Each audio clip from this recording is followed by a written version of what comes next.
The movement of a canoe is a magic compounded of distance, adventure, solitude, and peace, says American writer Sigurd Orson. Canoeing and kayaking, in the way people know it, are popular in Europe and North America, but still only emerging in many other parts of the world. Unbeknownst to many, China has a strong canoeing tradition, the dragon boat race, now a demonstration sport at the Paris Olympic Games. What are the highlights of canoe and kayaking in Paris so far? How have Chinese athletes been faring? And after showcasing in Paris, when will dragon boat race become a formal sport for competition in the Olympics? I'm pleased to be joined from Paris by Thomas Konietzko, President of the International Canoe Federation, or ICF. Mr. Konietzko, it's good to see you again and welcome to The Point. First of all, have there been new grounds that have been broken in the canoeing events this time in Paris in terms of participation, performance or public activation? Yes, we have breaking a lot of new ground here during the Olympic Games, but not only here in Paris, during the whole season and during the last years. We could experience here very exciting events. We could introduce in the games new events. We had full grandstands over the first 10 days of our competition, and I'm sure also during the last 4 days we will have full grandstands. Canoeing is becoming a more and more popular sport around the world, popular by the audience, but also by a lot of governments, national federations, because we can allocate 16 Olympic medals. So we have here 5 continents on the start line, and until today 5 continents could manage to reach a final, and 3 continents could win medals. That was a really great achievement, but among others we have here 239 athletes from 57 countries from 5 continents. First time we have gender equality. That means the same number of female and male athletes, but Olympic Games here in Paris are more, we are following and adapting the slogan, the games are wide open. So we want to use the Olympic Games to attract new fans for our sport. That's why we open alongside the Olympic competitions a canoeing village close to the athletes village, and we are offering canoe activities for audience, for fans, in dragon boats, on stand-up paddle boats or on recreational boats. So as a global sport we want to attract still more audience, still more fans with our sport in general, but also with our competitions. For those of us who haven't followed the event so closely, could you share with us some of the highlights of the event so far? So we had in the first 10 days our whitewater events on a whitewater channel, 4 Olympic events in slalom, and for the first time, 2 Olympic events in kayak cross. Kayak cross was introduced as a new discipline in 2015, and since then it becomes one of our most exciting event and discipline. Kayak cross is a head-to-head race, 4 athletes at the same time starting on top of a channel and has to finish first or second on the end and have to manage some obstacles. So and since we introduced this sport, we could gain new friends, and especially here during the Olympic Games we got so many feedback from fans around the world, and all this footage is going viral, and we never had so much attention as with this new format. And so we closed our whitewater competitions. Now we are in the middle of our sprint traditional floodwater competitions. Chinese are good, by the way. Tell us a bit more about the kayak cross, because it's making its Olympic debut in Paris this time, and it's been dubbed as adrenaline-packed whitewater event. What's so special about the event? What makes it go viral? There are so many features makes this event so special. It's a new innovative event. It's exciting.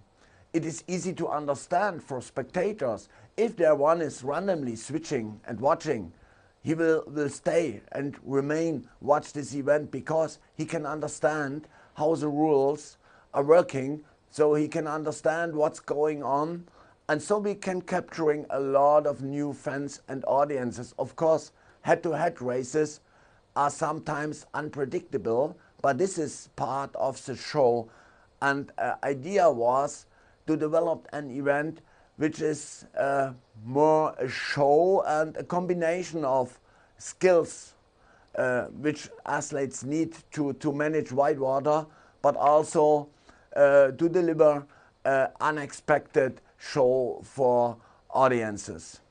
Let's focus on China a bit. So Chinese Xu Shixiao and Sun Mengya are defending their titles in the women's canoe double 500 meters.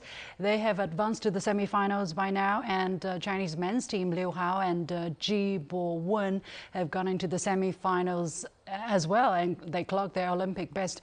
What do you make of Team China's performance so far? Are we going to see a stronger China performance very soon in this traditionally European-dominated event?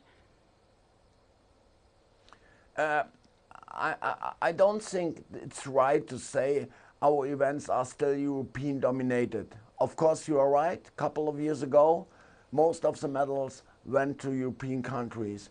But at latest with Tokyo Games, where medals went to 4 different continents, to 14 different countries, we could broke the European dominance in sprint. And this is important because we are a global sport, and it is part of our strategy as leadership in International Canoe Federation to capturing all markets. And it's more important for us to become more popular in the Asian market and on the American market. And that's why I'm happy with performance of Chinese team. They went smoothly through heats, through semifinals, and I'm almost sure that they will achieve the same or nearly same result as they could achieve in Tokyo with 3 medals, 1 gold. And I hope personally to make our sport still more popular in China, that they can finally finish with more goals as only with 1. Speaking of China, you traveled to the country before the Asian Games in Hangzhou last year and also earlier this year too in Beijing. And we actually met in person while you were in Beijing before this past time. What impressed you the most about Chinese canoeing program?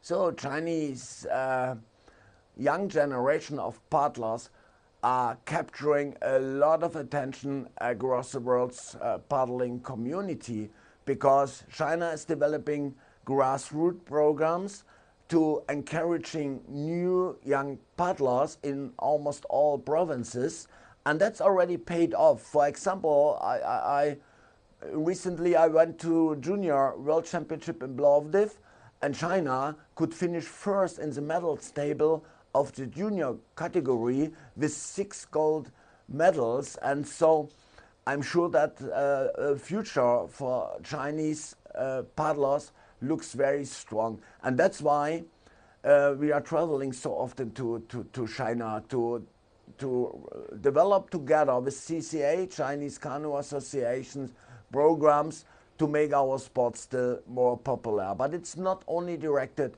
on high performance sport. China is a country of water, rivers, lakes, and so we want to make canoeing more popular, also on the recreational side.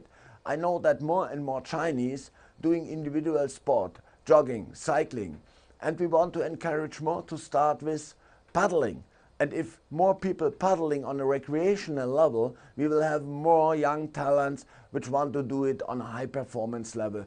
So I'm really satisfied with the performance of Chinese athletes, and I'm almost sure China will dominate in the future our sport. Well, if you include dragon boat, we actually have a very long history in terms of canoeing, and actually not just in China but also in other parts of the world where dragon boat racing or similar races have been popular as part of the tradition actually.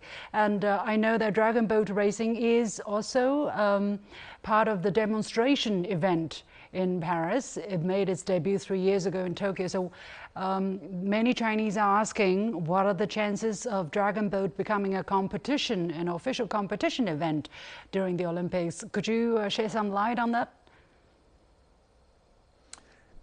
Yes, I can. But first of all, we are representing as International Canoe Federation a wide range of paddling activities, from freestyle until dragon boat and stand-up paddling. And dragon boat is playing an important role in our portfolio because this is a traditional discipline which combined a lot of things which are important for our sport.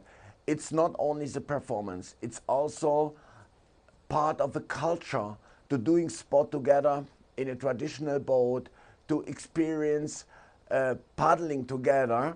Togetherness is one of the important topics I want to highlight, but also inclusion. So everyone can do dragon boat on a recreational level, and the best can do it on a performance level. And that's what we want to show with the inclusion of dragon boat as a demonstration sport in the games to a wider public, which opportunities dragon boat has to make our sport more popular. And of course we want to promote dragon boat also as a high performance sport. Next year in Chengdu during the World Games, dragon boat will be a part of the official sports program. We will have this year still in Yichang a dragon boat World Cup where teams can qualify for Chengdu next year. Yeah, and so I hope that a lot of audiences, and we expect during the races here 24,000 spectators, will become more engaged in dragon boat and understand a little bit more the history and the importance of dragon boat. And on the end of a long way, of a marathon, maybe one day can stay to include dragon boat as a performance sport in the games. We are working on that together with China and other Asian federations. Well, fingers crossed, we'll keep a close watch on that. Finally, the ICF is shortlisted for the Deloitte Climate Action Awards, highlighting its commitment to sustainability. What could you tell us about that? What initiatives did you take to honor this commitment?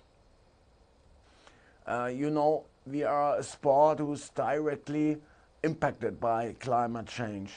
Our athletes around the world can realize how our environment change, how many floods or droughts we had during the last years, which makes it more difficult to do our sport. That's why we are very sensitive to protect our environment, and that's why sustainability is on top of our strategy, one of the most important point. And that's why we are doing so much to reduce our carbon dioxide footprint, to clean our waterways around the world with several activities.